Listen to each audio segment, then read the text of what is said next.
Blade had always been a solitary young man, someone who rarely mingled with others, yet within him burned an intense passion to enroll in the Hero Academy. His primary goal was simple, almost naive, to make 100 friends, and so he greeted everyone he met with a bright smile, directly asking them to become his friend. The other students found his behavior somewhat unusual, but it was a harmless, even endearing kind of strange, so they agreed. At that moment, Ernest Fleming appeared, the Academy's top-ranked student. With a sharp tone filled with authority, she reprimanded him and ordered him to stop causing a disturbance. When Blade introduced himself as a new student, she immediately grew suspicious of him. However, he paid no attention to her doubts and simply asked her to guide him to the director's office. What awaited him there was not the director, but the king himself. Ernest was utterly shocked. She instantly dropped to her knees in respect, her body trembling under the overwhelming presence, the sheer royal aura filling the room. Meanwhile, Blade spoke to the king as if they were old acquaintances, completely at ease, as though no hierarchy existed between them. The king calmly asked Ernest not to be so strict, then revealed something unexpected. He himself would be the new director of the academy. Ernest was overwhelmed with joy, her composure breaking as she began to express her excitement. But the king interrupted her and requested to speak with Blade in private. During their conversation, the king told Blade that he wanted him to regain his power as a hero. Blade refused, but the king insisted. He explained that the students of the academy, along with its environment, could help Blade restore his lost strength. After all, the king knew the truth. Blade had lost his power during the final battle against the Demon King. Still, he firmly believed that through proper training, Blade could reclaim it. With no real choice left, Blade headed toward the practical combat training session. There, Ernest informed him that he would first need to complete the basic training course. However, Blade calmly demonstrated that he had already passed the foundational test. The revelation caught her completely off guard. Soon after, Blade approached a group of students and once again asked them to become his friends. While Ernest shouted at him to return to his position, he casually walked up to her and gently patted her on the head. The moment froze. Ernest's mind went blank. Flustered and overwhelmed, her battle instincts kicked in. Without hesitation, she drew her sword and launched an attack filled with killing intent.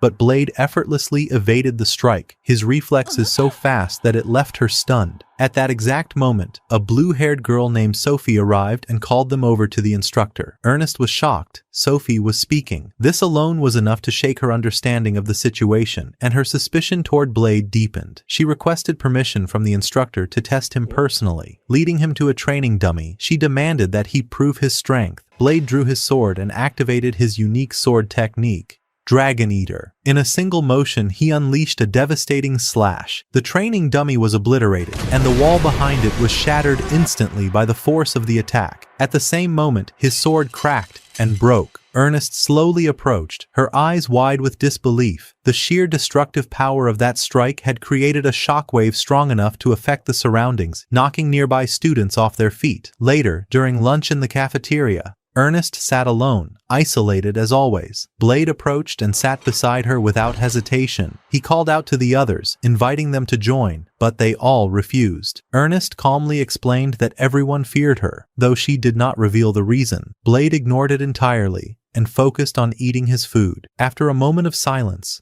Ernest apologized for her earlier behavior. She admitted that Blade possessed exceptional talent. Blade simply responded that he had already forgotten everything. After all, they were friends now. Those words struck her deeply. She became visibly flustered, unable to process the idea that she had a friend. Elsewhere, inside her room, her sword began to react strangely. She remembered the truth. Her family's demonic sword was cursed, a weapon with a will of its own, constantly attempting to take control of her and drive her toward darkness. Yet, through sheer willpower, she continued to suppress it. The next day, Ernest entered a combat training match against a student wielding a massive spear. She defeated him with ease. However, she nearly lost control in the process, her power on the verge of overwhelming him completely. Afterward, she called for another opponent. This time, Sophie stepped forward. Ernest attacked immediately, her mana flaring as she launched her assault. Yet Sophie stood perfectly still, unmoving. Ernest unleashed a fireball spell, but Sophie effortlessly evaded it. Then, without hesitation, Sophie declared her surrender. After that, Ernest challenged Blade. He grew concerned the moment he saw her. She looked exhausted, her aura unstable, as if her mana was fluctuating. He pointed it out, but she insisted she was fine. The instant she raised her sword, the curse began to take hold. Before she could collapse, Blade caught her and quickly carried her to the nurse. The nurse examined her condition and stated that the curse had no cure. Yet Ernest stubbornly claimed she was fine and left as if nothing had happened. During all this, Blade couldn't suppress his concern. He decided to keep an eye on her. That night, he infiltrated a secret facility, moving silently through the shadows. There, he uncovered the truth. Ernest's sword was cursed by a demon named Asmodeus. The following day, he spoke with her privately and revealed that he knew the secret of her sword. On the other side, Ernest explained everything. Just touching the demon's sword had filled her with an overwhelming urge to destroy everything around her. Since that moment, she had been resisting that dark impulse with sheer willpower. She knew the only way to be free was to defeat the demon itself, but deep down, she lacked confidence in her ability to do so. Blade listened quietly, then made a firm promise. If things went out of control, he would step in. That night, the sword suddenly ignited with blazing energy. In an instant, Ernest found herself standing before the demon, Asmodeus. The air grew heavy with killing intent as both sides released their power. Ernest summoned her sword, her mana surging violently. The demon broke free from the restraints that once bound it and launched a direct attack. Ernest met it head-on, blocking with everything she had. The battle was fierce. Clash after clash, their power collided, shaking the space around them. In the end, Ernest prevailed. As the flames faded, her strength gave out, and she collapsed from exhaustion. Blade appeared at her side in that very moment, catching her before she hit the ground. He looked at her with calm confidence and congratulated her. He had always believed she could do it. The next day, something had changed. Ernest began speaking with the other students. For the first time, she was ready to form connections, to make friends. Meanwhile, Blade returned to practical combat training. This time he faced two students dressed in ridiculous outfits resembling clowns. They attacked him repeatedly, but he dodged every strike effortlessly, not even bothering to look at them, as if he didn't take the fight seriously at all. From the sidelines, Ernest watched closely. Annoyed, she called out to him, telling him to stop fooling around. Blade turned toward her and paused. There was something different about her. Something subtle, yet noticeable. He couldn't quite figure it out. It was her new hairstyle. Ernest felt a brief wave of frustration when he failed to notice it properly. But she quickly brushed it aside and shifted the topic, asking for his help. She explained that Sophie, one of the students, was always alone. She never acted unless someone gave her a direct command. However, for some reason, she had seemed comfortable around Blade since their very first meeting. That's why Ernest believed he might be able to help her with training. Blade immediately became enthusiastic and agreed. Without wasting time, he went to find her.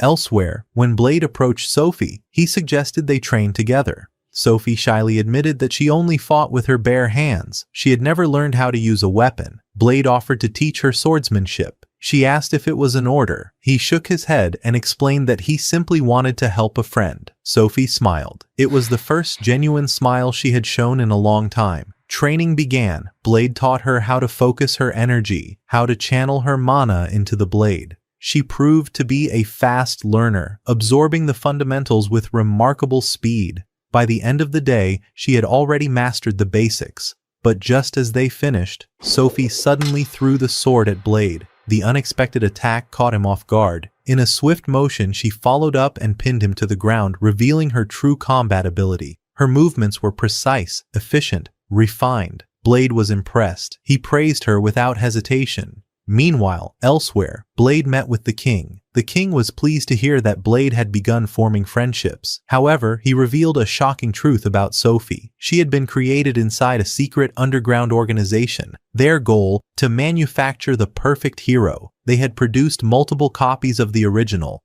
and Sophie was the final model. Rage surged within Blade. He demanded to know why. The king calmly reassured him. He explained that the organization had already been shut down and Sophie had been freed. However, her mind was still affected by the experiments she had endured. Blade felt a deep sense of guilt. He made a silent vow to help her live a normal life. But there was one problem. He didn't know what a normal life for a teenager even meant. So, he began asking around. Eventually, he learned that teenagers often go on dates. Curious, he approached Ernest and asked what usually happens during such outings. Ernest froze. Her face turned red instantly. She misunderstood completely, believing he was asking her out, while Blade, on the other hand, was simply trying to understand.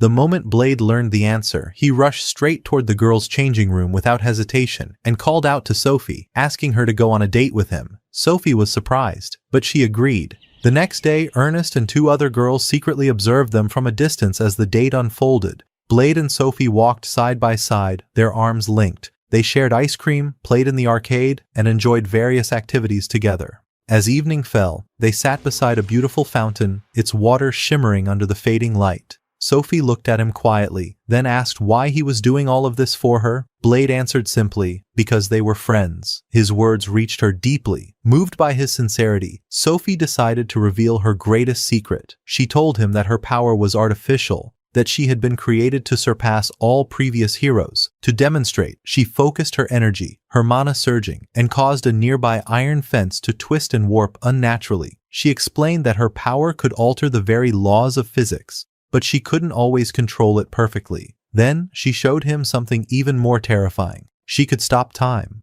but only for 10 seconds, and each use drained her immensely. After hearing everything, Blade felt it was only right to share his own truth. He confessed that he had once been the great hero, but had lost his power. And more than that, he carried guilt, believing that his strength had somehow been the cause behind Sophie's suffering. He explained how he had always seen his power as a curse, something that prevented him from living a normal life. He spoke of his past, of fighting monsters since childhood, of saving as many people as he could, yet still being hated by some because he couldn't save everyone. The memories came flooding back, and for the first time, Blade broke.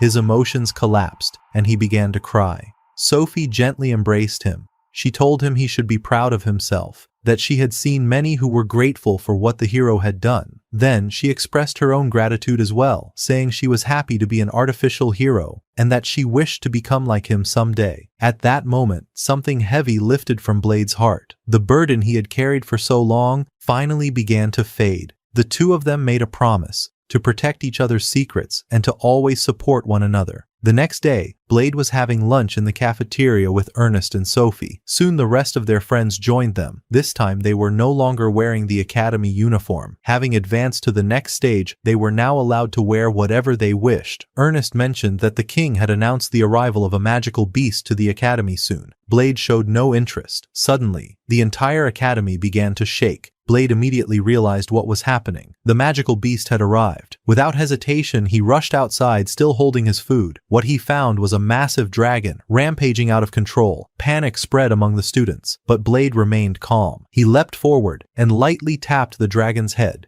Instantly, it collapsed. He turned to his friends and explained that it was just a young dragon, acting wildly because it was hungry. He fed it his food and gently patted it, calming it completely. Then, he noticed everyone staring at him. Blade realized what he had just done. Defeating a dragon with a single touch was far from normal. The others began to distance themselves. Suddenly, the dragon's body began to glow. Its form shifted and transformed into a small girl. Without hesitation, she jumped onto Blade and clung to him tightly, calling out, "Papa!" Blade froze. Completely confused, he asked where the dragon had gone. Sophie and Ernest calmly explained that the dragon had turned into that girl. Blade was stunned. The dragon girl, now named Ku, hugged him again and asked him to play with her, proudly declaring that she had behaved well for 10 whole seconds, with no other option. Blade ended up adopting her. The next day, Ernest felt a twinge of jealousy as Ku sat comfortably in Blade's lap while he fed her by hand. One of the girls tried to feed Ku as well, but Ku grew frightened and refused, boldly declaring that she had no interest in dealing with the weak. Later, during practical combat training, Ku came to watch Blade. He invited her to train with him and she became excited. However, when his friends gathered around him and asked to train as well, Ku felt ignored. Without saying a word, she ran away. She later encountered a group of other students who offered to train with her, but she refused immediately, stating that they were not worthy opponents. After some time, Blade found her and took her out for dinner. That night, Ku fell asleep peacefully. During that time, Ernest visited Blade. She explained something important. Dragons torment their young at birth. Because of that, the hatchlings instinctively bond with the strongest being they encounter.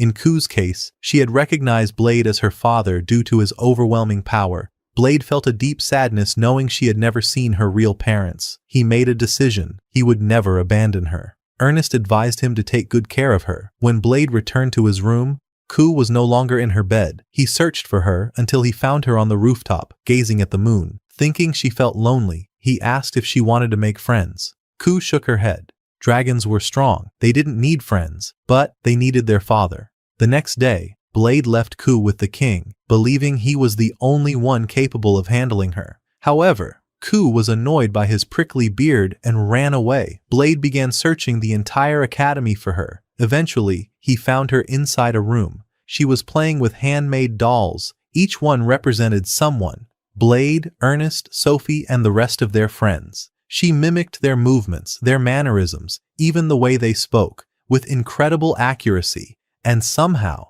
she had memorized the names of every student she had ever seen, even though Blade himself didn't know most of them. At that moment, Blade finally realized the truth. Ku wanted to make friends with everyone. A wave of guilt struck him for not noticing it sooner. Frustrated with himself, he left the room and began hitting his head against the wall. Ernest saw him and immediately asked what was wrong. Blade explained that Ku needed friends, but she refused to acknowledge anyone as her equal unless they defeated her. He felt completely powerless. Ernest, however, encouraged him. She told him to stop being discouraged and to rely on his friends for help. The next day, Blade and Ernest went to the training field and asked all the students to help them face Ku and defeat her. The students were doubtful. They didn't believe they stood a chance. But then, Blade and Ernest dropped to their knees and pleaded for their help. Seeing this, Sophie and the rest of Blade's friends stepped forward as well, expressing their concern for Ku. Under this pressure, the students reluctantly agreed. Soon, everyone gathered in the arena, preparing for the battle. Even the king arrived, this time in the form of a dragon, to observe the fight.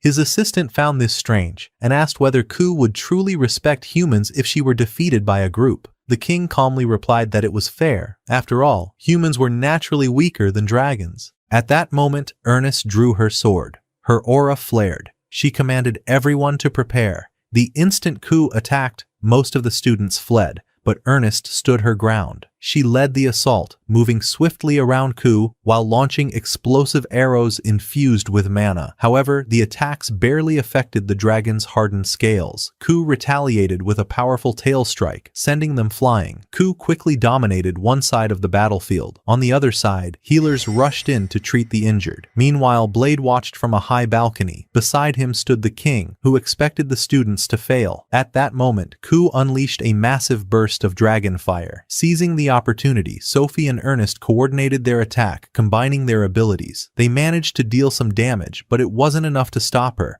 Still, it was all part of the plan. Back in the battlefield, Ku attempted to recover, but suddenly, she fell into a pit. Leonard had secretly dug it during the fight. The king remarked that it felt like cheating. Blade, however, calmly responded that it was fair. It had been done during combat. Even so, he knew the real challenge had only just begun. The students rushed toward Ku while she was trapped, but she countered with a blast of fire, forcing them back. Ernest activated her demonic sword, but Asmodeus was exhausted. Despite his warnings, she unleashed a powerful attack toward Ku. Leonard followed up with a spear strike, but even his full-force attack couldn't pierce her scales. As Ku tried to escape, she took to the air, but Darkness leapt up and struck her down, slamming her back to the ground. In that instant, Sophie stepped in. She manipulated gravity itself, concentrating her power and delivering a crushing blow directly to Ku's abdomen. Leonard saw the opening. He shouted to Ernest to finish it. Ignoring Asmodeus's warnings, Ernest drew out even more power. Her mana surged violently as she formed a massive fireball, its heat distorting the air around it. At the same time, the other students focused their spiritual energy, channeling it into her attack. The power grew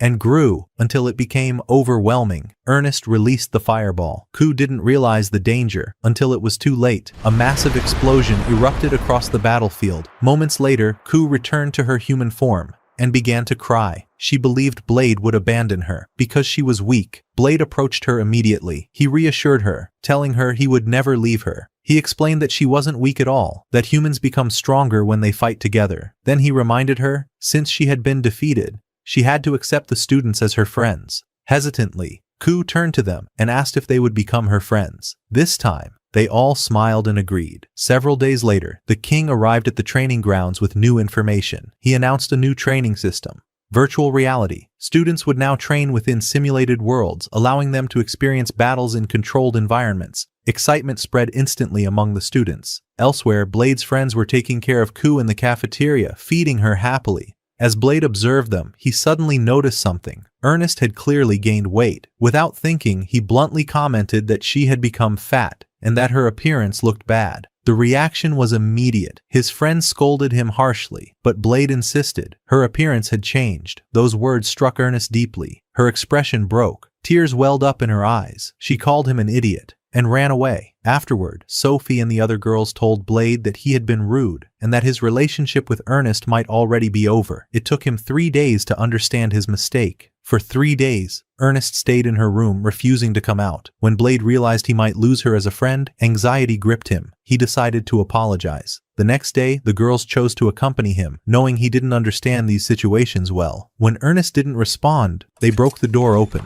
The room was dark. Ernest sat in the corner, crying. Everyone grew worried. At that moment, Ku caught the scent of sweets. She jumped toward Ernest. Blade quickly turned on the light, and what they saw shocked them.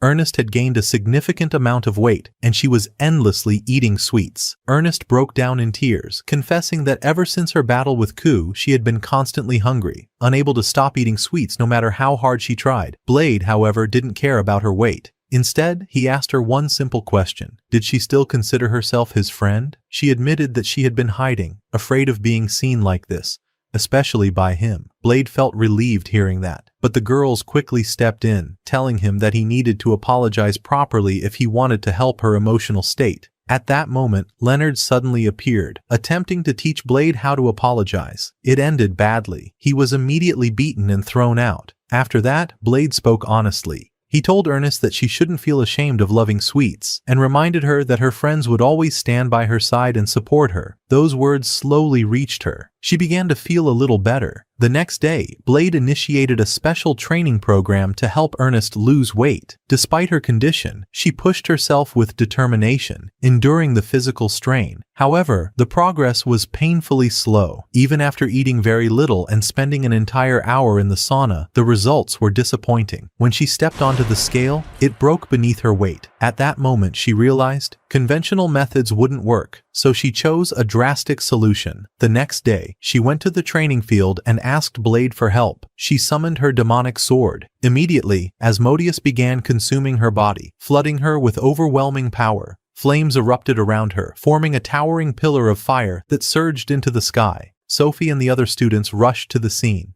Moments later, Ernest appeared in a blazing demonic form. Theodos admired her immense power and asked what she intended to burn with such destructive force. Her answer was simple: her body fat. Asmodeus was stunned. Then he realized this form consumed energy at an extreme rate, equivalent to burning 1 million calories per hour. Ernest laughed. At this rate, she wouldn't need training anymore, but the consequences came immediately. Her energy was rapidly drained, her body weakened, and she collapsed. An intense hunger overtook her. It became uncontrollable. She lost herself completely, driven by pure instinct to the point where she wanted to devour anything in sight, even her own friends. She lunged toward them, but Blade stepped in. Using a restrained version of his technique, he generated a powerful air pressure wave that dispersed the flames surrounding her, forcing her back to her normal state, without armor, without power. Afterward, he reassured her and praised her effort. However, that very night, Ernest returned to eating excessively. Her friends realized that dieting would not be easy for her at all. Several days later, Blade went for a routine checkup with the Academy's doctor. She told him that his condition was improving, but there was a warning. If he used more than 30% of his true power, he could die. Blade took this seriously and returned to class. On his way, his friend introduced him to a shy, science-obsessed girl named Maria. Blade immediately recognized her from the battle with Ku, the one who had lost control and fired fireballs in every direction. With hesitation, Maria made a request. If she ever lost control of her power, he had to kill her. The words shocked everyone. His friends gathered around them instantly. Maria then revealed the truth. She wasn't fully human. She was a hybrid, part human, part demon. Blade had already sensed something unusual about her, and that seemed to comfort her slightly as she confessed her secret. Suddenly, her teacup shattered. The liquid inside evaporated instantly. She apologized, explaining that this happens whenever she loses control. She continued, saying that she could usually manage her power, but ever since the battle with Ku, things had become unstable. Blade quickly understood. The issue was the imbalance between her human energy and the demonic magic circuits within her. Maria agreed. She explained that if her true power ever erupted uncontrollably, she wanted someone to stop her. She also admitted that she felt completely alone after losing her family. Then, she asked for help. Blade and his friends agreed without hesitation. After that, Blade brought them to the training field and instructed his friends to create the strongest magical barrier they could. Ernest objected, stating that this violated Academy rules.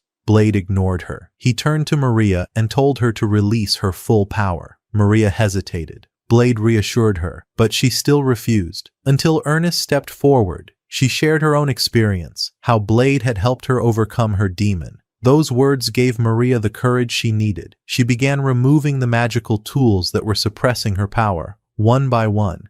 Each device had been halving her strength. Finally, she removed her necklace. A surge of energy erupted. The moment her power exploded, a violent gust of wind blasted outward, forcing Ernest back before she could even approach. Maria screamed in pain. She declared that the demon inside her was beginning to awaken. Blade told her to trust her friends and to let her power flow freely. Her body transformed. She became a demon, and in that instant, Blade understood. She was the new incarnation of the Demon King. Once her transformation was complete, she laughed and ordered everyone to kneel before her. Ernest didn't hesitate. She entered her blazing demonic form and attacked immediately, but Maria blocked the attack with ease. Leonard charged toward Maria, but she casually pushed him away with one hand as if he were nothing. At that moment, Sophie and Ku decided to join the battle. Sophie activated her gravity magic, locking Maria in place, while Ku transformed into a dragon and unleashed her blazing breath.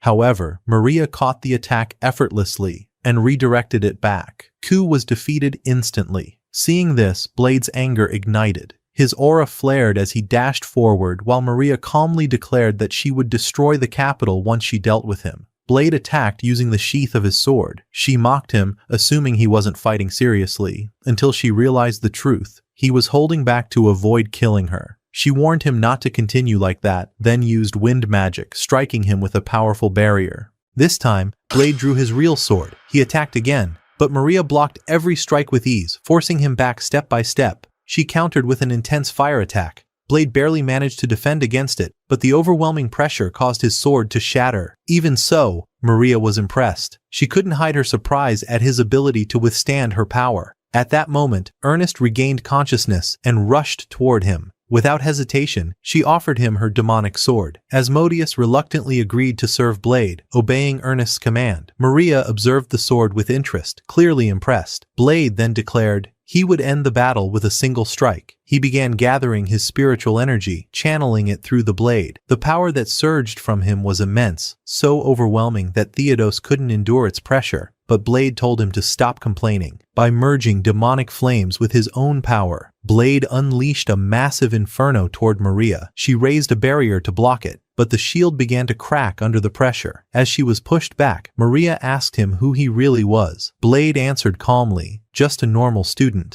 In the next instant, her barrier shattered completely. The shockwave spread outward, destroying the protective barrier surrounding the entire battlefield. The battle was over. Blade felt relief. No one had been harmed, but he had exceeded his limits. His energy was completely drained, and he collapsed. The next day, Blade woke up in the infirmary. The doctor rushed toward him, tears in her eyes. She told him he had been on the verge of death, that if she had arrived just 1 minute later, he would not have survived. She scolded him harshly for breaking his promise. Blade apologized and reassured her, then asked about the others. She told him that all his friends, including Maria, were safe. The following day, back at the academy, Blade noticed something unexpected. Maria's Demon King persona, now known as Ma, had become extremely popular among the students. When he greeted her, she almost called him the great hero, but he quickly stopped her. She hinted that she could use his secret to blackmail him, prompting him to ask her not to. He also told her not to call herself Maria anymore, since she had become someone different. When he asked for her name, she said she had none. Then she walked away. As time passed, Blade noticed how kind she was with the other students. This led him and his friends to visit the king. The king revealed that he had known Maria's truth from the very beginning,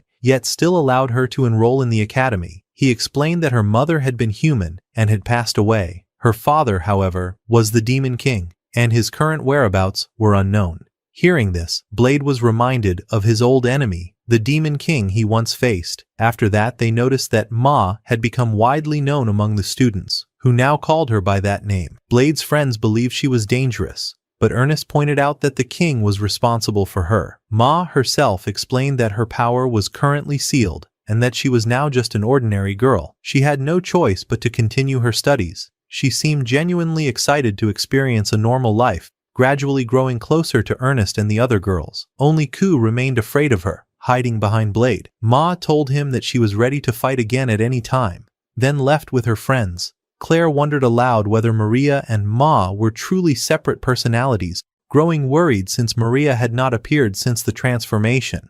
That night, after Ku had fallen asleep, Blade heard the sound of his window opening. He turned and found Ma standing outside. She told him she wanted to go on a date with him. Blade wasn't in the mood, but she dragged him along anyway. She took him outside and showed him the moon. She explained that Maria had always looked down, never appreciating the beauty of the moon, but she wanted to live differently. When Blade asked her age, she told him that she had become self-aware only 5 years ago, but she refused to be treated like a child. She tried to show her femininity, but Blade showed no reaction. She let out a quiet sigh. Then she told him the truth. She was at the academy because of the great hero, the one who had defeated her. She respected him. She admired his strength, even in his current weakened state. She sat beside him, gently taking his hand, and confessed that she felt drawn to him. She repeated that she didn't fully understand her emotions, but she wanted to spend more time with him. Blade, uncomfortable with such complex feelings, suggested they go to the training grounds instead, but she stopped him. He wasn't in any condition to fight. She explained that she couldn't even remove the magical necklace that restrained her power. Then she revealed something deeper. Maria's consciousness still existed within her, actively trying to keep her power sealed. When Blade asked for more, she explained everything. Maria, despite her timid nature, had carried countless negative emotions inside. She had suffered discrimination and bullying from humans because she was part demon.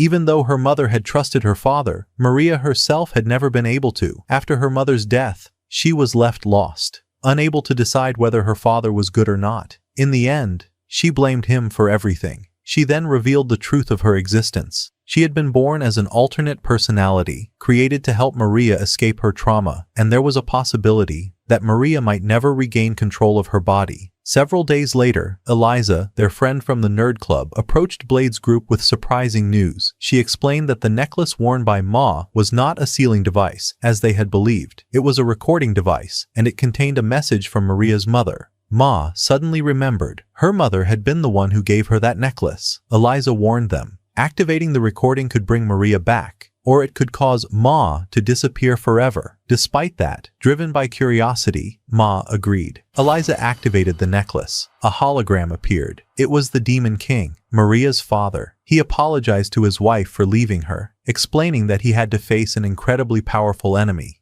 He couldn't risk exposing her to danger while she was pregnant. He asked her to tell their daughter when she grew up that he loved her and that he might not return alive. The message ended. Ma began to cry. She admitted that she was barely maintaining control of the body and that Maria would soon take over again. She asked everyone to call out Maria's name to help her return, even if it meant her own disappearance. Everyone began calling for Maria again and again until Ma fell to her knees and Maria returned. Claire and Eliza comforted her, and relief spread among everyone upon seeing her again. But then, something unexpected happened. Ma did not disappear because Maria chose to coexist with her within the same body. After that, Blade and Maria entered the training field for a duel. The moment Maria removed her glasses and let down her hair, she transformed into Ma once again. They clashed intensely. In the end, Blade emerged victorious. Their friends cheered for both of them.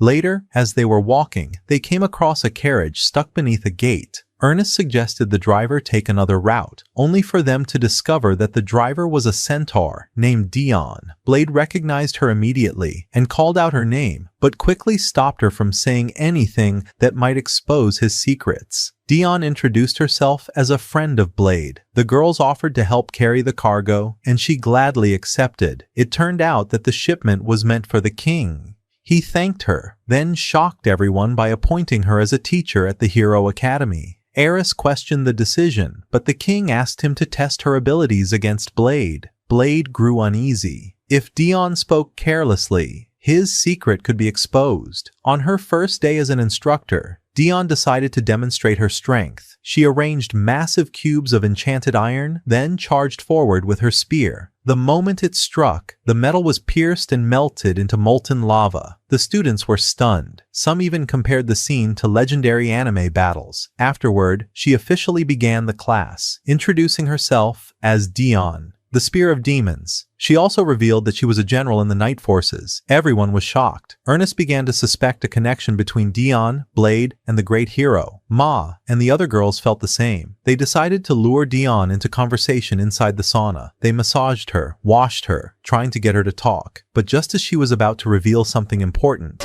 Blade suddenly barged into the girl's room. Ernest was shocked. One of the girls commented that his thinking resembled that of a 5-year-old, trying to embarrass him. But he showed no reaction. At that moment, Dion casually revealed that Blade had actually been 5 years old when she first met him. Blade tried to stop her, but she continued. They all moved to the pool, where Dion began telling her story. When she first met Blade, he had been like a small puppy, and had even tried to bite her, mistaking her for a horse. She showed them the bite marks he had left. She continued, explaining that she had trained for years, and eventually joined the great hero's party. During battles, she would carry him on her back. However, she felt deep regret. She had not been allowed to participate in the final battle against the Demon King. To her, that was proof of her weakness. Since then, she had continued training relentlessly, seeking greater strength. Several days later, Blade and Ernest were returning from the market. Ernest, curious, asked about his past and his relationship with Dion. Before he could answer, they noticed a massive bird flying over the city. Ernest was shocked. Sacred birds didn't usually appear in this region. Blade tried to reassure her, but he was wrong. The bird suddenly dived toward a carriage in the street, causing chaos. People began to panic and flee. Ernest drew her sword, but Blade stopped her, telling her to stay calm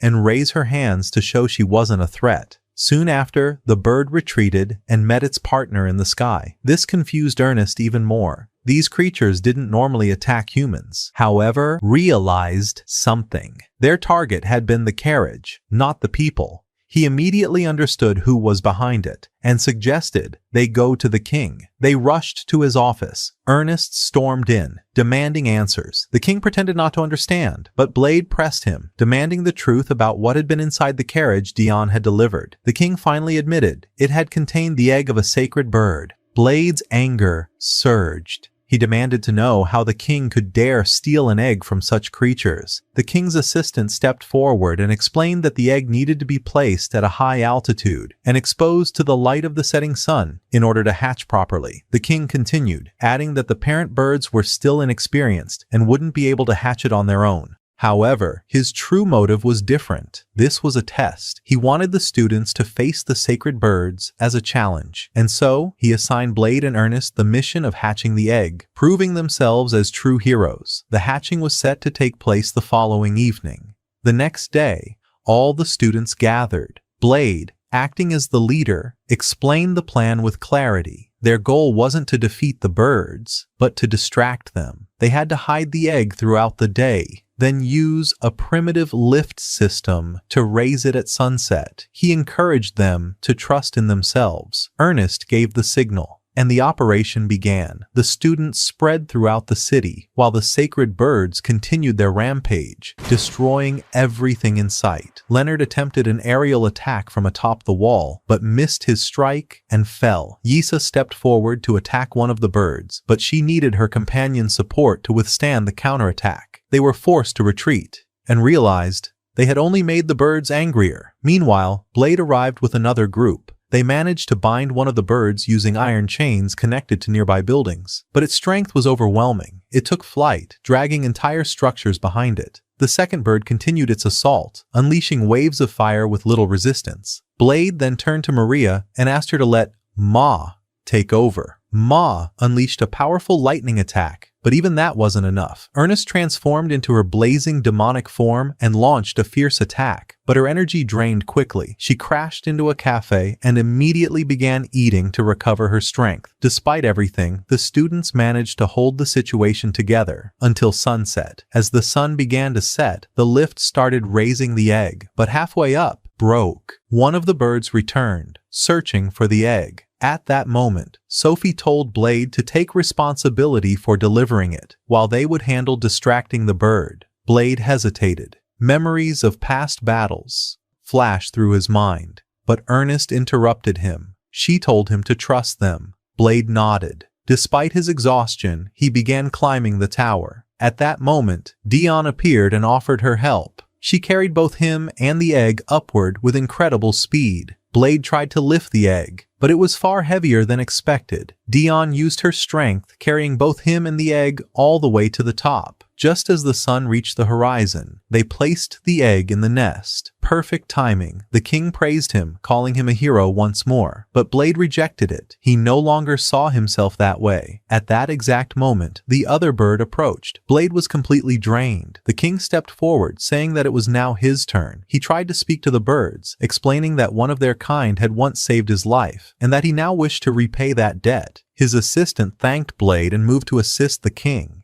But suddenly, the bird attacked. It struck the king directly. Blade stood at the edge of the tower, barely maintaining his balance while holding the egg. The bird turned and charged at him in rage. Sophie intervened instantly. She used her ability to slow the bird's movement. Blade seized the opportunity. He activated his special technique and pushed the bird away with a powerful force. Both of them collapsed from exhaustion. And then, under the glow of the setting sun, the egg began to hatch. From within emerged two twin birds. The moment they opened their eyes, they looked at Blade and recognized him as their father. Ernest was not pleased. Ku, on the other hand, laughed and joked that she had become their older sister. Several days later, the young birds learned how to fly. Blade, Ernest, and Ku decided to take them on a flight through the sky. Ernest struggled to control her bird, which flew wildly, while Blade handled his with ease. Ku flew alongside them, while the adult birds watched from a distant tower. Blade laughed. He had made even more friends. Not long after, the virtual reality training facility was completed. Blade and his classmates were eager to try it. Once inside, they found themselves in a world that resembled a game. Blade walked alone through a dark castle. His sword was stained with virtual blood, the result of defeating his own classmates within the simulation. There, he encountered Sophie. She was excited. This time, she intended to fight him with her full power. She activated her time-stopping ability and unleashed a barrage of powerful strikes. But when time resumed, she was shocked. Blade stood there, completely unharmed. He explained calmly that he had activated a reinforcement technique beforehand, strengthening his body before she used her ability. Ernest firmly declared that winning out of pity was unacceptable, and she volunteered to train the boys herself. The next day, Blade initiated an intense training regimen, pushing them to the very limits of their stamina and mana capacity.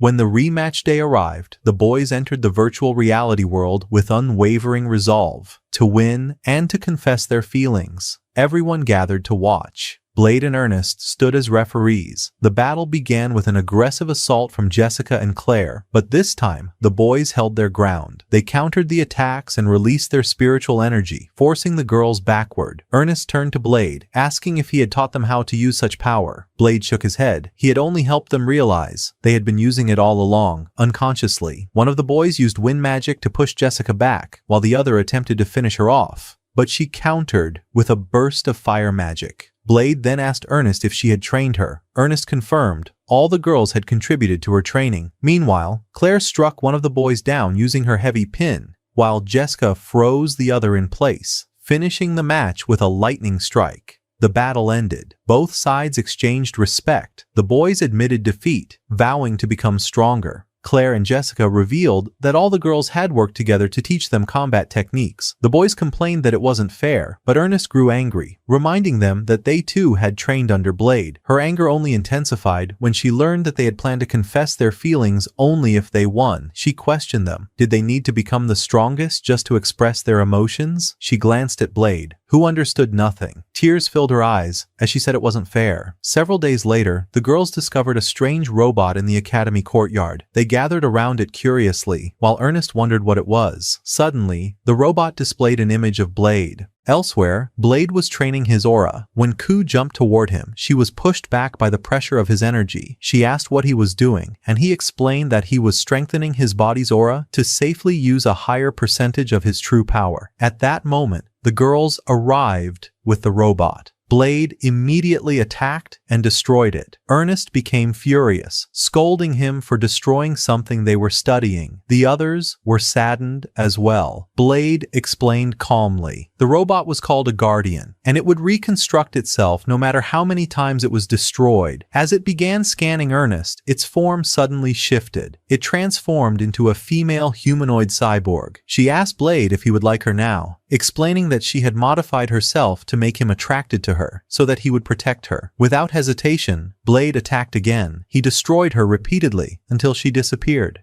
Ernest was enraged, but Blade explained that she would rebuild herself quickly, and that made her dangerous. As expected, she reassembled once more. This time, Ernest stopped Blade before he could attack again. The cyborg introduced her purpose: to eliminate Blade. She was gathering data on him. Claire asked if she wanted to join their class. The cyborg refused. She stated that she was not programmed for such behavior and warned them not to interfere. Claire ignored the warning. She told her that she could learn new things. Then, after reading the code on her chest, she gave her a name, Yona. Blair offered to help her develop strategies to defeat Blade. Yona accepted. Soon after, they held a meeting to plan how to face Blade. While he was literally sitting there, listening, Ernest asked Yona why she wanted to kill him. She answered simply, he had invaded her space and destroyed her multiple times. Everyone turned to blame Blade, but he explained that he had entered the library for an important reason. He was searching for information about a demon named Modest. For Ernest's sake.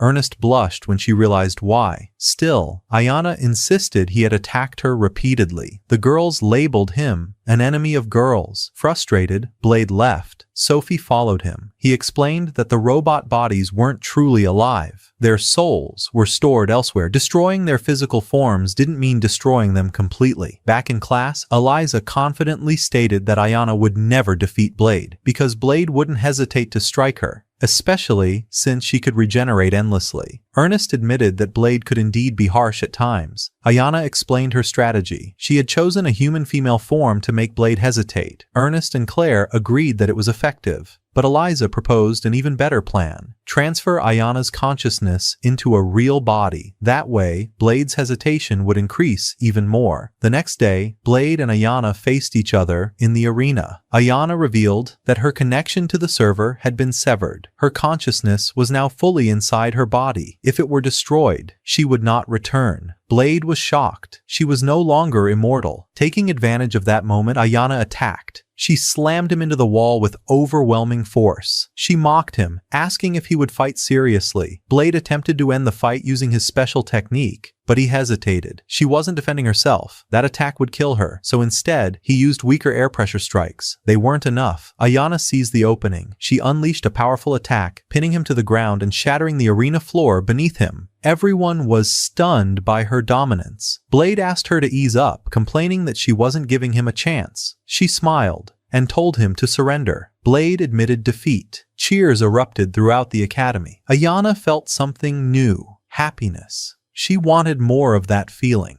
After the match, they went to the cafeteria. Yona struggled to eat. She explained that food was converted directly into energy. She didn't feel hunger. Eliza suggested that the issue was psychological. She had lost her drive after achieving victory. Claire encouraged her to express her feelings. Yona admitted that in such situations, she would normally receive commands from her core system. She attempted to reconnect to her server, but was denied. She had deviated from her mission. She confessed that she felt unsafe without a master. Then, she asked Blade to become her new master. At first, he refused, but she warned him if she didn't find a master soon, she would self-destruct. It was a system embedded within her to prevent loss of control. Everyone was shocked. Eliza revealed the final detail. She had only 3 days left before self-destruction. At that moment, Blade understood. There was no other option. He accepted. He would become Ayana's master to save her. The next day, Blade was sitting in the garden, playing with Ku, when Ayana arrived carrying food. He told her that such attire wasn't necessary, but she calmly replied that she would remove it next time. Blade sighed, commenting that he felt as if he had lost his freedom because of her.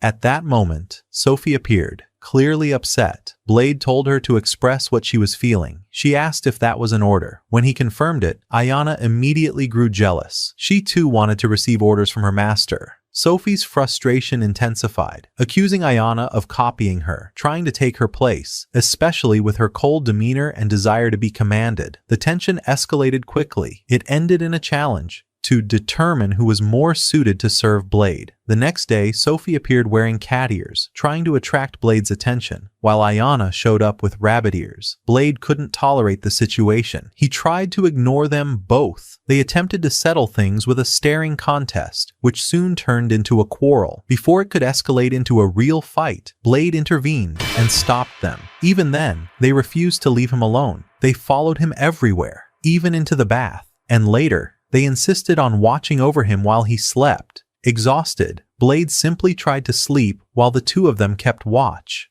During all this, Sophie and Ayana slowly realized something. Their conflict wouldn't end easily. Ayana admitted that she actually enjoyed the competition. For the first time, she felt like she had friends. She explained that she had spent her entire life alone, guarding the library, and that Blade had been the only one who ever visited her. Sophie, in turn, revealed that Blade was the one who had helped her connect with the world. In the end, they both admitted they enjoyed competing with each other, and just like that, they became friends. Blade, half asleep, overheard everything, and felt relieved. Several days later, during lunch, Blade noticed something unusual about Ayana. He asked her to display her self-destruction counter. The result shocked him. The countdown was still active, which meant having a human master alone wasn't enough. Only 20 hours remained before her destruction. When he asked her what she wanted to do, she answered calmly. She wanted to spend her remaining time with everyone, then go somewhere far away and self-destruct. The group decided to hold a farewell party for her. Sophie encouraged her to enjoy every moment. Ayana was genuinely happy, but Blade was nowhere to be found. Ernest searched for him anxiously. With only 1 minute remaining, Ayana went to the training field to carry out her self-destruction. She created a protective barrier around her friends to shield them. She thanked them for their kindness, for making her feel closer to being human. With tears in her eyes, she said her goodbyes. She asked them not to forget her and to pass her farewell to Blade.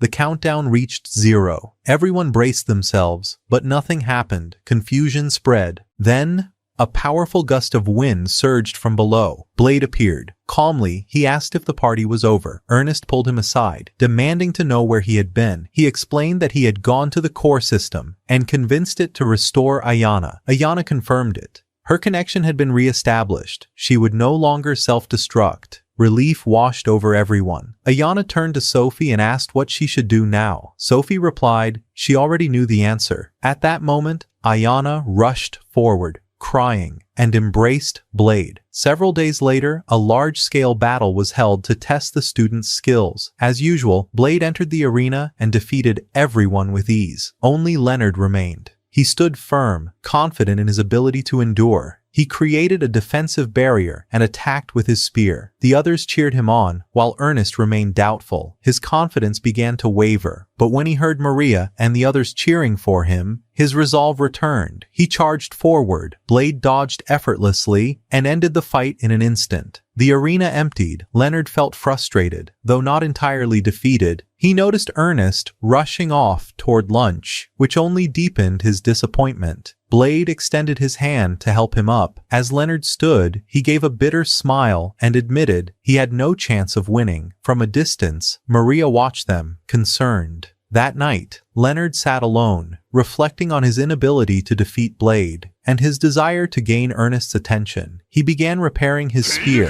preparing for the next battle. The following day, Maria sat beside him in the garden and asked why he looked so troubled. He replied that she wouldn't understand, but she did. She admitted that she knew how it felt to always stand behind Blade, to always be second. She said that one day, she hoped to stand beside him. Leonard asked if she loved Blade. She hesitated, then answered that she only saw him as a rival. After their conversation, Leonard felt lighter. He thanked her. She apologized for interfering, but said she couldn't ignore him in that state. At that moment, he made a decision. He would defeat Blade and earn Ernest's attention. Just then, Eliza suddenly appeared. She told them that hope alone wouldn't be enough to defeat Blade, but she had a plan that might work, despite the overwhelming difference in power. Soon after, Blade's friends gathered to form a strategy against him, with Leonard as their leader. Each of them had their own reason for wanting to win. Sophie and Ku objected, stating that they were satisfied as long as Blade was there. Leonard asked for ideas. Jessica suggested attacking him while he slept. Claire proposed poisoning him. Ernest rejected both ideas, calling them cowardly. But Eliza argued that against such power, any method was justified. Ernest insisted on facing him directly with different weapons. Claire disagreed. In the end, Leonard decided they would try everything, and declared the war against Blade had begun. The next day, Ernest challenged Blade using Leonard's spear. She was defeated instantly. Leonard was furious. Later, Jessica attempted a surprise attack at night, but Yona, who was guarding Blade, stopped her. The next day, she explained that she was programmed to protect her master. After that, Leonard challenged Blade again, but his spear shattered the moment he activated it. Then Maria tried to catch Blade off guard during lunch. He defeated her effortlessly. Sophie followed with a direct attack, then Claire. But every time, the result was the same. Two students decided to face Blade together, but surrendered before the battle even began. One of the girls tried to attack him, yet instead of striking back, Blade simply started feeding her. When Maria threw heavy weights at him, he caught every single one effortlessly. Ernest challenged him to a game of rock, paper, scissors. He won every round. She was forced to withdraw after injuring her wrist. They tried endurance contests, but nothing affected him. Frustration built up inside Ernest. She declared that they would need to use tricks if they wanted to defeat him. Leonard suggested that they focus on strengthening themselves and face him fairly. She rejected the idea immediately. She insisted that she would do anything to make him surrender. That statement sparked an idea within the group. They remembered how Blade had lost to Yona and realized something critical: a hostage. If they took someone hostage, Blade wouldn't be able to fight at full strength. He would be forced to surrender to protect them. Leonard hesitated, but under Ernest's pressure, he agreed. The next day, during a lecture about the weaknesses of the human body, Blade noticed that Leonard and several students were missing. Ernest and the others tried to distract him, but suddenly, the missing students burst into the room, wearing cheap masks. Ernest immediately declared that they were terrorists. Blade blinked. He didn't understand the word. Sophie tried to explain, but he still couldn't grasp it. The students grabbed the teacher and ordered everyone to leave. Blade picked up Ku and began to walk out, but Ernest stopped him, demanding that he save the teacher. Everything quickly descended into chaos. Everyone began arguing, insisting that they should be taken hostage instead. The teacher, completely bored, simply left the room, leaving them to continue their act. The boys then decided to take the girls as hostages. Ernest turned to Blade, demanding that he rescue them.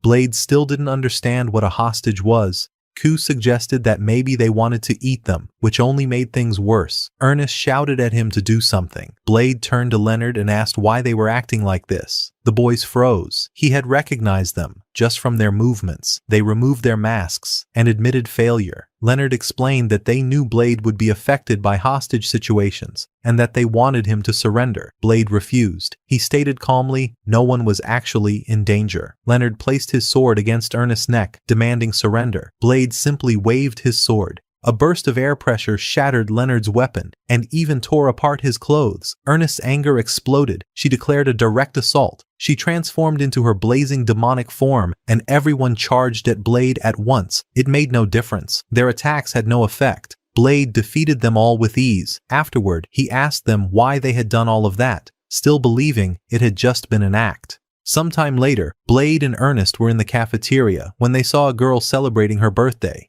Blade watched with quiet fascination. He had never celebrated his own birthday before. Ernest immediately decided they would celebrate his. But there was a problem. She didn't know his birth date. She gathered the girls, including Dion, for a meeting. They realized that even his age was unclear. Dion estimated that he was around 17 and mentioned the day the king had found him, which would fall in the next month. Sophie pointed out that Blade's name came from the sword he was carrying when he was found. Everyone laughed. Ernest, however, struggled to think of a suitable gift. The only thing she knew he liked was curry. At that moment, the king appeared and declared that the best gift for Blade would indeed be a special kind of curry. The next day, the students were sent on a mission to the royal food storage. The king explained that cooking would be part of their training, but the moment they passed through the gate, they found themselves inside a dense forest. The gate closed behind them. A message appeared. It would not reopen until they had consumed 11 billion calories. Blade immediately understood. This was a survival challenge. At that moment,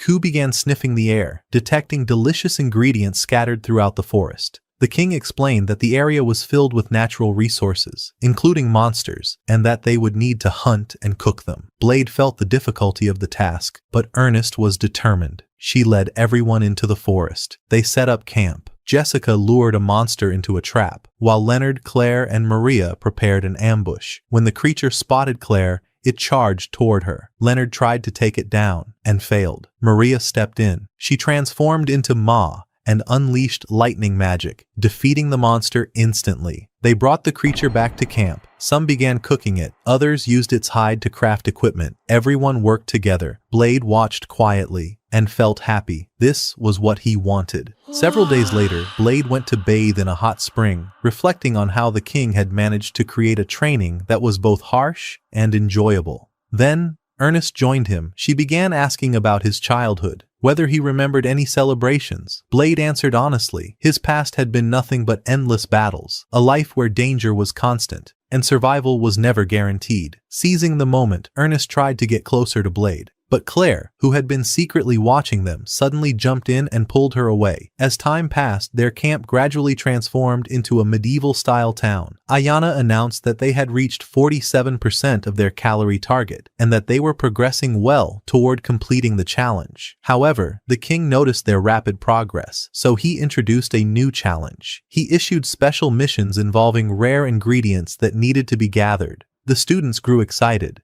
Blade, on the other hand, was confused about what made these ingredients any different from the previous ones. Ernest and the girls understood immediately, and their excitement only grew. Their first destination was a cave that housed the forbidden cabbage. The cabbage attacked them with writhing tentacles. Ernest sliced them apart and declared that she would roast it, but Sophie stopped her. They needed it raw. Ernest gave the order to attack. The boys charged forward with enthusiasm, right in front of Blade, and after a tough struggle, they succeeded in obtaining the forbidden cabbage. Next, they moved on to the boxing corn. Blade prepared himself, drawing his sword in front of a giant corn wearing boxing gloves. But Sophie stopped him. They had to follow the rules if they wanted the best flavor. She handed him boxing gloves instead. Maria read the instructions aloud. He had to win a proper match against the corn. The fight began. Blade initially thought Sophie or Yona would be better suited for this, but switching fighters was not allowed. While he was still talking, he was struck and sent flying. He stood up again, determined, and engaged in a fierce hand-to-hand fight. After a hard struggle, he finally won. Afterward, they gathered monster tomatoes. Then the demon pepper, which was so incredibly spicy that even Yona couldn't tolerate its intensity. Next, they faced a massive sunflower that fired scorching beams at anyone who approached. Ku and Maria tried to collect it, but were attacked. Their frustration turned into anger. Maria then summoned her alternate persona, Ma. Together with Ku, she fought back, and they managed to defeat it. After collecting all the ingredients, the team arrived at a location where a gigantic carrot stood. Everyone felt uneasy. Blade stepped forward and tried to pull it out, but the carrot let out a piercing scream. He was forced to retreat. Ernest read the instructions. This carrot cast a curse on anyone who heard it scream. Yona stepped forward. She was immune to curses. While everyone else covered their ears, she pulled the carrot out as the curse spread across the area.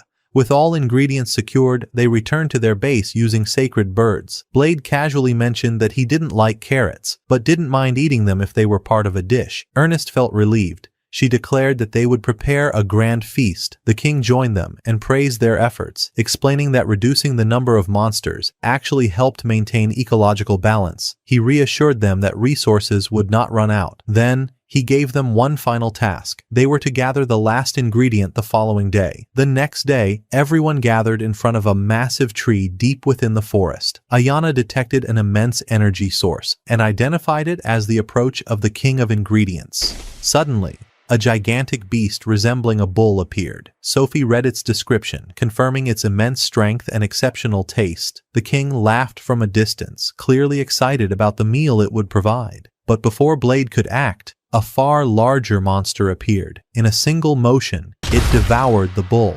The king was shocked, but then immediately grew excited. This new creature would be their target. Blade sensed the danger. This was beyond their level, but Ernest and the others, driven by excitement, insisted on fighting. Ernest transformed into her blazing demonic form and led the charge. Everyone coordinated their attacks, unleashing continuous assaults with their full power. The strongest fighters, Sophie, Ku, and Yona, engaged directly, while the healers supported from behind. Ernest unleashed a powerful attack, but it wasn't enough. The monster retaliated with overwhelming force. At that moment, Leonard stepped forward. He created a barrier, shielding everyone from the attack. Ernest handed her sword to Blade and ordered him to finish the monster. He understood exactly what needed to be done, but his body couldn't withstand the power required, so he turned to Ma and asked for her help, explaining that she would act as a conduit for his spiritual energy. She agreed, and he began transferring his power into her. Ma complained that the process was too slow, so she kissed him to accelerate the transfer. Ernest shouted at them to hurry, ordering everyone else to keep attacking and distract the monster. Meanwhile, Sophie and Yona launched a coordinated assault. Using gravity magic, they pinned the creature in place, then fired a powerful plasma beam that dealt significant damage. But still wasn't enough. The monster's rage intensified. Everyone pushed themselves further, buying time for Blade. At that moment, Blade and Ma became fully charged with energy. Together, they grasped the sword and infused it with their combined power. The blade transformed into a massive, overwhelming weapon. With a single motion, they unleashed their ultimate technique, Sacred Demon Sword. The monster was split cleanly in half. Exhausted, Blade thanked Ma for her help before collapsing into her arms. He muttered that he was tired and hungry. She smiled and told him to wait for the food. Before he could understand what she meant, sleep took him. With the region's monster defeated, the academy gates reopened. When Blade woke up, he went for a checkup. The doctor informed him that his condition had improved. He could now safely use a greater percentage of his original power. He was surprised, but when she asked if he had eaten, a sudden wave of hunger struck him. He rushed toward the cafeteria. The moment he entered, he froze. All of his friends were gathered there. They were preparing to celebrate his birthday. He was confused. The girls explained that they didn't know his real birth date, so they chose to celebrate the day he was found. Blade was stunned, deeply moved. Then he noticed a large covered dish on the table and asked about it. Claire explained that they had thought carefully about his gift, and that Ernest had suggested preparing his favorite meal. With slight embarrassment, Ernest lifted the cover, revealing a curry dish made from the ingredients they had gathered. Blade's eyes lit up instantly. The king entered at that moment, encouraging him to eat. Blade took his first bite. He tried to hold back his emotions. He believed crying wasn't appropriate, but the king told him that was an outdated way of thinking. Expressing emotions was natural. And just like that, Blade broke. Tears streamed down his face as he continued eating, overwhelmed by the effort his friends had put in for him. He couldn't speak. The emotions were too much. It felt as if he had been reborn. Later, Blade decided to teach his special technique, Dragon Smash, to two of his classmates. One of them managed to master it, feeling immense pride. At that moment, Sophie appeared, holding a sword. They asked if she wanted to learn the technique as well. Without saying a word, she drew her blade and executed Dragon Smash perfectly. Everyone was stunned. Then, they heard Sophie's voice from another direction. Turning around, they saw two Sophies fighting each other. Blade prepared to intervene, but the real Sophie insisted that the fight was hers alone. The fake version retreated, and when Ernest and the others arrived, the imposter realized she couldn't win. She vanished, disappearing into a vortex of wind. Everyone was left confused. Another Sophie? They had no idea the truth, that she was one of several clones. Elsewhere, the fake Sophie returned to her hideout. There, 4 other copies were waiting. Each had a different personality, but all shared the same purpose: killing and destruction. The first clone, who had infiltrated the academy, reported that she had gathered valuable data. The second clone asked for details, but instead of explaining, she kissed her, transferring the information directly. That was how the clones shared data. Afterward, she transferred the knowledge of the Dragon Smash technique to the others in the same way. During their training, they accidentally destroyed their own hideout. Then, they remembered their true mission, not training, but assassination, and they assured each other the mission would begin soon. Back at the academy, Sophie had reached a state of maximum alertness. Her senses were sharpened. Her awareness spread across the entire area as she searched for any sign of the clones. From her vantage point, she observed her friends training diligently. During that time, Jessica presented Eliza's latest invention, a special type of ammunition capable of storing spiritual energy and releasing it on demand. She fired one of the rounds at a training dummy. It exploded with a powerful burst of fire, astonishing everyone, except Blade. Eliza scoffed at his reaction, explaining that controlling spiritual energy was difficult for most people, but her invention made it easy. Suddenly, one of Sophie's clones appeared. Blade approached her calmly and asked what she wanted to learn. With a provocative tone, she replied, she wanted to learn how to have children. The statement immediately flustered Ernest and Claire, who protested in shock. Then, without warning, the clone declared her intent to kill Blade and launched an attack. But Blade was ready. When she failed to land a hit, she abruptly asked him to kill her instead. At that exact moment, the real Sophie arrived. Furious, she scolded her clone for approaching Blade, and the clone quickly fled. Blade and Ernest continued observing the situation, realizing that this was already the 4th clone to appear. Later, during lunch, the group discussed the matter. Blade, however, only seemed to notice how eager the clones were to learn. Ernest speculated that they might be Sophie's sisters, but her friends immediately pointed out how illogical that was. She quickly corrected herself and asked for their opinions. One of the girls suggested that the clones seemed to be specifically targeting Blade, which surprised no one. Ernest admitted that even she trained with Blade as if she were trying to kill him. The others agreed jokingly. Blade asked them to calm down, and the girl continued, explaining that the difference was the clones were disguising themselves as Sophie to get close to him and assassinate him. At that moment, Ernest realized the truth. They were assassins. Sophie, however, was irritated that it had taken them so long to understand. Blade then revealed that he had known from the beginning. Sophie immediately declared she would protect him. Elsewhere, inside the clones' hideout, the 5th clone was excited for her turn. Their leader contacted them, issuing a direct order: kill the great hero. This would prove the success of the artificial hero project. The 1st clone accepted the mission without hesitation, declaring that this was the very purpose of their existence. That night, while Blade was sleeping, Sophie quietly entered his room. Ayana almost attacked her, mistaking her for a clone, but Sophie reassured her. Ayana offered to let her stay inside, but Sophie refused. She insisted on guarding Blade from outside. There, she encountered the 1st clone. Sophie demanded that she surrender. The clone refused. She would carry out her mission. Sophie tried to reason with her, explaining that the artificial hero project had been abandoned, that the clones were flawed. The clone acknowledged this, but did not back down. They clashed. Sophie managed to restrain her, but hesitated to deliver the final blow. The clone took advantage of that hesitation and escaped. Before leaving, she warned Sophie their fates were connected and invited her to join them. The next day, the students headed to the virtual reality training area. There, a new clone appeared, the 5th one, and she quickly revealed she was not the real Sophie. Furious over the destruction she had caused, the 5th clone declared that she would destroy everything and charged straight at Blade. The students tried to run, yet strangely, they seemed more entertained than afraid. Suddenly, Blade was struck from behind and knocked to the ground. The 5th clone seized the opportunity, unleashing a relentless barrage of attacks until she killed him inside the virtual world. When Blade regained consciousness, he immediately asked about her. His friends told him that she had already left, believing she had won. Eliza was pleased. Their plan to deceive the assassins using virtual reality had worked, but Ernest warned them the clones might realize the truth, and she was right. The 5th clone soon discovered the deception and returned for revenge. Blade began retreating, avoiding her attacks, while she rampaged through parts of the academy,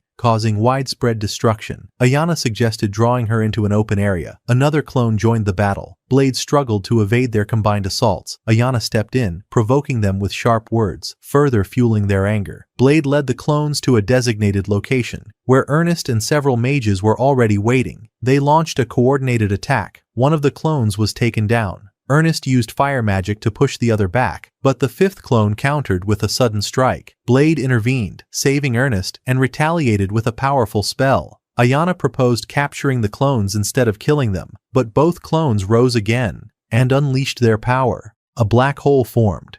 Ayana shouted for everyone to get back. The gravitational force intensified, pulling everything toward it. The students clung to pillars to avoid being dragged in. Blade shouted for them to hold on for 10 seconds. Due to their limited energy, the clones collapsed after the duration ended, but the black hole remained. It began pulling several of the girls toward it. Blade reacted instantly, rescuing them at the last moment. Then, Sophie arrived. She used her gravity magic to create a counter black hole, neutralizing the original just before it spiraled out of control. Exhausted, she collapsed into Blade's arms. The remaining clones appeared, carrying the injured. They cast one final hateful glance at Blade, then withdrew. Later, Sophie regained consciousness in the infirmary. Blade sat beside her, reassuring her that no one had died and that there were no serious injuries. Relieved, she asked about the clones. She explained that they had been recently created using the same technology that made her artificial heroes. She herself had been saved by the king before losing control. But the others were not so fortunate. They had been programmed with a single purpose: to destroy Blade. Blade calmly stated that he wanted to befriend them. He even agreed with Ernest's idea of allowing them to join the academy. But Sophie trembled. She explained that the clones' minds were too damaged. They couldn't disobey their leader's commands. Tears welled in her eyes. Blade comforted her, staying by her side until he eventually fell asleep. When he woke up, she was gone. Without telling anyone, Blade and his friends rushed to the king's office. There,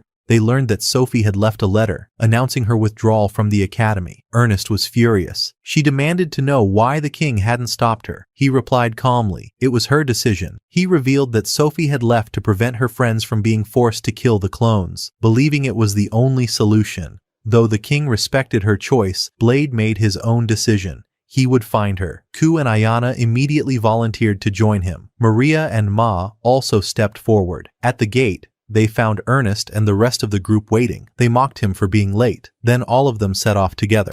Meanwhile, elsewhere, Sophie arrived at one of the clones' hideouts, only to find it empty. As she turned back, Ernest spotted her and informed Eliza. Ernest caught up with her. Sophie asked her to leave, but Ernest refused. Everyone wanted her back. Sophie shook her head. She said she was waiting for everyone, so she could finally tell them the truth. When they all gathered, Sophie revealed everything. She had been part of the Artificial Hero Project. She was model number 12. The project had been shut down, but some data and samples had been stolen, allowing it to continue in secret. The 5 clones were targeting Blade because they sought to surpass the great hero, but her friends didn't know that Blade himself was that hero. She hesitated to reveal it. Ernest suggested that the clones' true goal was to test their strength against Blade. Given his overwhelming power, Blade accepted that explanation. Sophie apologized for all the trouble she had caused. She admitted that her past was catching up with her, that she had always felt like an outsider among humans, and now she wanted to disappear, to return to the shadows. Sophie vowed that she would protect her friends, even if it cost her life.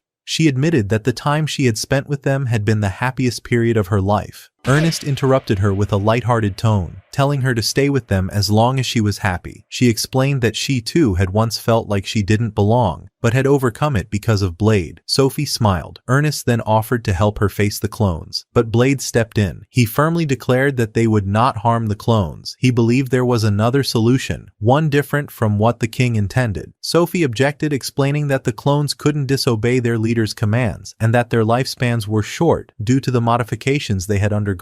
Even so, Blade refused to change his stance. He saw them as Sophie's sisters. He asked his friends for their support, and they all agreed without hesitation. He turned to Eliza, asking for a plan. She replied with confidence. She already had one. Elsewhere, inside the clones' hideout, the fourth and fifth clones were weakening, but they still insisted on fighting. Their leader encouraged them, ordering them to kill the great hero to prove the success of his project. At that moment, the other clones arrived carrying a challenge from Blade. The first clone accepted. The final battle would take place at the academy. Blade waited in the arena. His friends were unsure whether the clones would actually come, but Sophie assured them they would, and she was right. The clones appeared. They declared their intent to kill Blade. He responded calmly. He wanted to befriend them. Eliza explained the plan through a communication device. Blade would fight alone, so the clones wouldn't flee upon discovering the trap. His task was to evade their attacks and exhaust them without harming them. The battle began. Blade struggled to keep up with their relentless attacks. Meanwhile, Eliza searched for the mastermind, while the king watched from afar, laughing, stating that finding him was the key to reprogramming the clones. Back in the arena, the clones surrounded Blade. They disarmed him and pushed him into a critical situation. Ernest tried to intervene, but Sophie stopped her, telling her to trust Blade.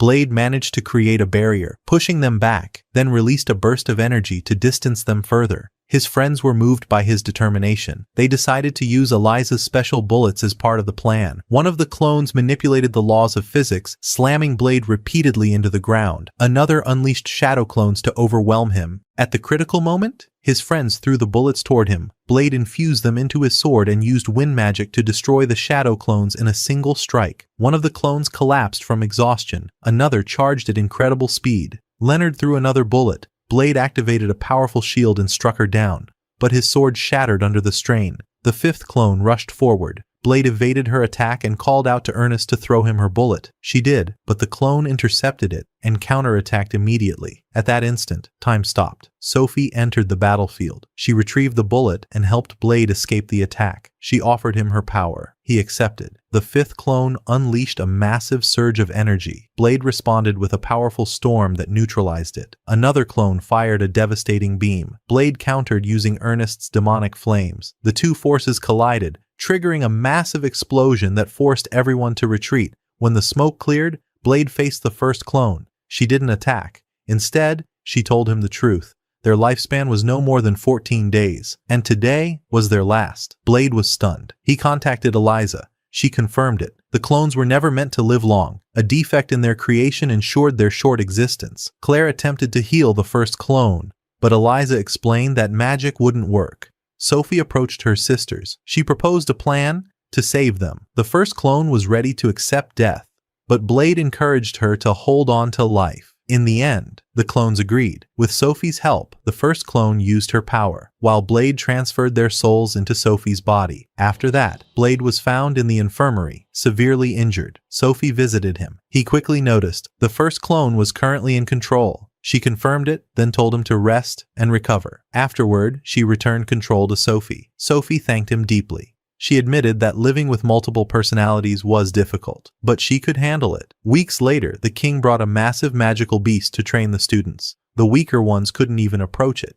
Even Ku, in her dragon form, was defeated. The king watched with excitement. His assistant, however, grew concerned about the danger. Ernest launched fireballs. They had no effect.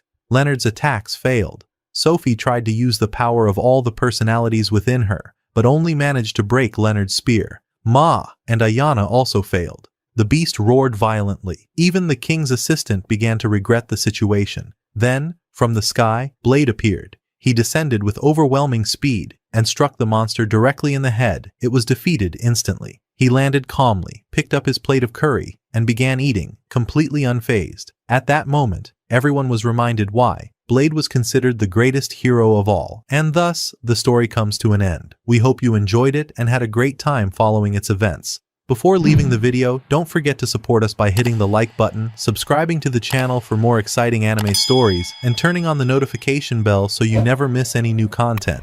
We're waiting to hear your thoughts in the comments. Until next time.